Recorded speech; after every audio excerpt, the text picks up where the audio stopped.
Hey there, I'm Darlena, and here's the deal.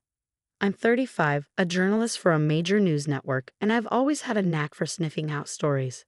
But no amount of investigative skill could have prepared me for the curveball life threw my way. It all started 3 years ago. Back then, I was living the dream, great career, and I was married to Jake, a dreamy marine biologist. We were that couple everyone loved to hate. Babe, guess what? Jake had said one morning, bounding into the kitchen, his eyes bright with excitement. I got the grant for the deep-sea expedition. I was so proud of him, so thrilled. If only I'd known. 2 months into his expedition, I got the call that shattered my world. Jake's ship had gone down in a storm, no survivors. I remember collapsing, the phone slipping from my hand. Hours later, my best friend Megan found me like that. "Oh my God, Dar," she cried, rushing over to hold me as I sobbed uncontrollably. "He's gone, Meg," I whispered. "Jake's gone." The months that followed were a blur of grief. Jake's brother, Tom, became my rock. "He'd want you to keep living, Balina," Tom would say, his eyes filled with sadness but pushing me to move forward. Even Claire, Jake's ex from college, reached out, offering her sympathy. "I'm so sorry, Darlena. Jake was one of the good ones." Eventually, I dragged myself back to work. My editor, David, started me off slow. "Take your time, Darlena. You'll get back to the hard-hitting stories when you're ready." But I threw myself into work, seeking solace in the one thing that made sense: investigative journalism. Yet something nagged at me. Little details about Jake's death didn't add up: a missing lifeboat, a distress signal that didn't match the ship's equipment. "You're obsessing, Dar," Megan would say, her voice soft but firm. "You need to let him go." Maybe she was right. Maybe I was just clinging to hope. But I couldn't shake the feeling that something wasn't right. 3 years passed. I was at my desk, working on a story about financial fraud, when David handed me a new assignment: insurance scams. "It's a goldmine of human interest stories," he said. "Dive in." I was knee-deep in research when it happened. My eyes were glazed over from hours of footage and interviews when something in the background of a travel show caught my attention. A flash of a familiar face. My heart stopped. It couldn't be. I rewound the footage, slowing it down. There, clear as day, was Jake, my Jake, alive, sipping a cocktail on a sun-drenched beach. "This is insane," I muttered, rubbing my eyes. I wasn't seeing things. I called Megan, my voice shaking. "Meg, you need to come over. Now." When she arrived, I showed her the footage. Her eyes widened in shock. "Holy Dar, that's Jake. But it can't be. He's dead. We had a funeral. You scattered his ashes." Megan grabbed my hand. "We need to look into this. If there's even a chance." We dove deeper. The travel show was recent, filmed just a few months ago. Jake was alive. He faked his death. The realization hit me like a punch to the gut. Why? Why would he do this?" I whispered, feeling sick. More digging revealed the unthinkable. Jake was living in the Maldives, and he wasn't alone. In photo after photo, there he was, his arm around Claire, his ex-girlfriend. Laughing. Happy. While I was grieving, he was living it up with her. Megan's face was grim. "You need to confront Tom. If anyone knows the truth, it's him." I cornered Tom at his office. His face went pale the moment he saw me. "Darlena? What's going on?" "Cut the crap, Tom," I snapped, slamming my hand on his desk. "I know Jake's alive. I know about him and Claire." His eyes darted nervously. "I don't know what you're talking about." "Don't lie to me." I was shaking now. "I saw him, Tom. On a travel show in the Maldives with Claire." Tom slumped in his chair, defeated. "I didn't know at first. I swear. But Jake contacted me about a year ago. He made me promise not to say anything. He said it was complicated." "Complicated?" I let out a bitter laugh. "I warned him, Tom. I cried myself to sleep for months." Tom reached for me, his voice soft. "I'm so sorry, Darlena. I wanted to tell you, but you chose your lying, cheating brother over me? Over the truth?" My voice cracked as I stared at Tom, disbelief giving way to a rising storm of anger. Without waiting for his answer, I turned and stormed out, my mind spinning.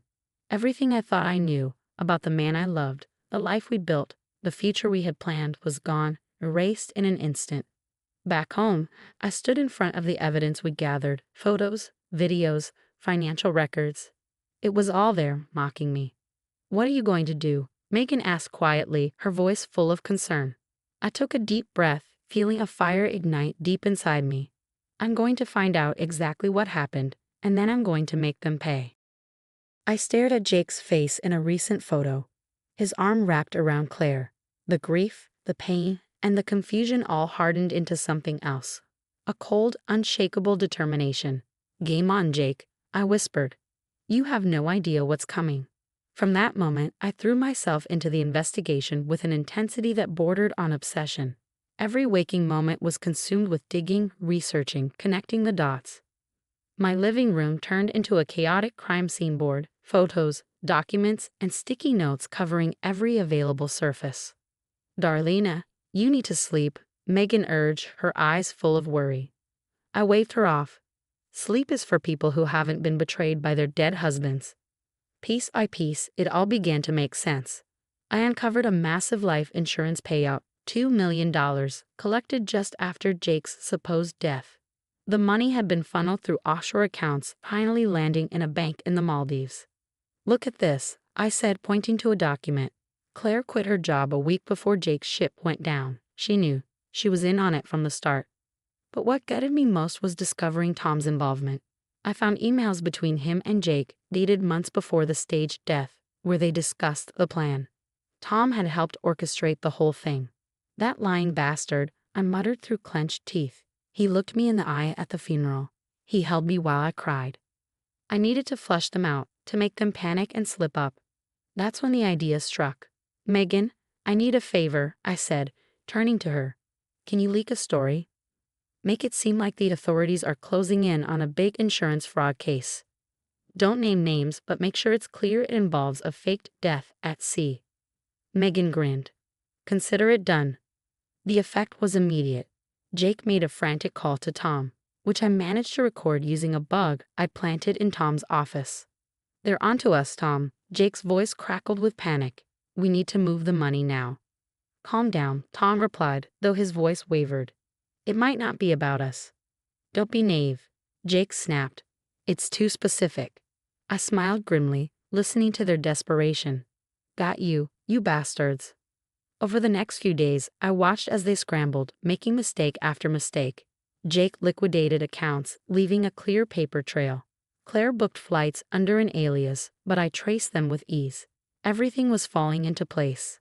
I compiled bank records, travel documents, emails, and phone calls into a damning pile of evidence. A story of deceit and betrayal that spanned continents.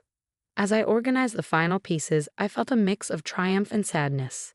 This was it, the final nail in the coffin of my marriage and a life I thought I had. Are you sure you want to do this? Megan asked, watching me work. I nodded, my jaw set in determination. They took everything from me, Meg. My trust, my love, years of my life. It's time they faced the consequences. My gaze drifted to a photo of Jake and me on our wedding day, still sitting on my desk. With a decisive motion, I turned it face down. No more tears, I thought. No more grief. It's time for justice. I took a deep breath and hit send. My anonymous tip, along with a mountain of evidence, was now in the hands of the insurance company and the financial authorities. There was no turning back. Within days, the news exploded. Massive insurance fraud uncovered in tropical paradise, the headlines screamed. I watched as Jake and Claire's world unraveled. Their accounts were frozen, their assets seized. Paradise lost. Tom wasn't spared either. His law firm suspended him pending an investigation. His carefully crafted reputation was crumbling, just like the rest of their lives. It was time for the final confrontation. I set up a video call, my heart pounding as Jake's face appeared on the screen. He looked canned, stress had etched new lines around his eyes. Darlena, what's going on? Have you seen the news? I smiled coldly. Oh, I've seen it, Jake. In fact, I broke it. His face went pale. What? What are you talking about? Cut the act. I know everything. The faked death, the insurance scam, Claire, Tom's involvement, all of it. Jake's facade crumbled. Dar, please, I can explain. I never meant to hurt you. I was in trouble. I needed a way out. Please, you have to forgive me. I laughed bitterly. Forgive you? For letting me think you were dead? For watching me grieve while you lived it up with your ex? Not a chance in hell, Jake. But we were happy once, weren't we? Don't you remember all those plans we made? I remember a lie I said, cutting him off. Every moment, every promise, it was all based on deception. You're not the man I thought I married. That man never existed. Jake's eyes filled with tears. Darina, please, I still love you. We can start over. No, Jake, we can't. Goodbye. I ended the call, feeling a strange mix of relief and emptiness. It was over, really, truly over. The story was too big to ignore. With my editor's blessing, I turned my investigation into a groundbreaking series on complex fraud. It was raw, personal, and it struck a nerve with the public.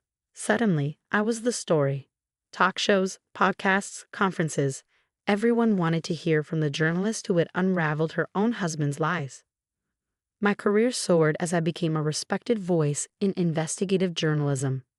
A year later, I stood on stage, accepting a prestigious award for my fraud investigation series. The lights were bright, the applause thunderous, but all I could think about was the journey that had brought me here. This award, I said into the microphone, my voice steady, is for every person who's been betrayed, who's had to rebuild their life from the ashes of deception. Your truth matters. Your story matters. And let me tell you, there's life after betrayal. There's strength in surviving. As I left the stage, my phone buzzed with a news alert. Jake and Claire had been sentenced. They were facing years in prison. Tom had avoided jail time, but he'd been disbarred. His reputation, in tatters. Later that night, I sat in my new apartment, looking out over the city lights. So much had changed in a year. The pain was still there, a dull ache in my chest, but it had been overshadowed by my success and newfound purpose. My laptop sat open, a blank document staring back at me, the beginnings of a book about my experience, about healing from betrayal. I began to type. I thought I was living a love story. Turns out, it was a mystery. This is how I solved it. As the words flowed, a sense of peace washed over me. I had survived, no more than that. I had thrived.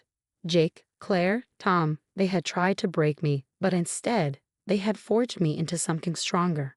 Megan called, her voice excited. Dare, I just heard about the book deal. This is huge. I smiled.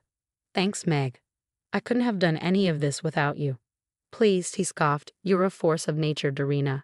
I just give you a little push now and then. After we hung up, I stood by the window, watching the city below. A year ago, I thought my life was over. Now I realized it was just beginning. I had a voice now, a platform. I could help others who had been deceived, show them there was light at the end of the tunnel. My pain had become my purpose. Watch out, world, I whispered to my reflection. Darina 2.0 was just getting started. I turned back to my laptop, ready to pour more of my story onto the page. For the first time in years, I felt truly free. No more shadows. No more lies. Just the truth and the strength to face whatever came next. The future was bright, and it was all mine. That's a wrap on Darina's journey. Now it's your turn. Was Darina justified in exposing Jake's fraud so publicly, or should she have handled it privately?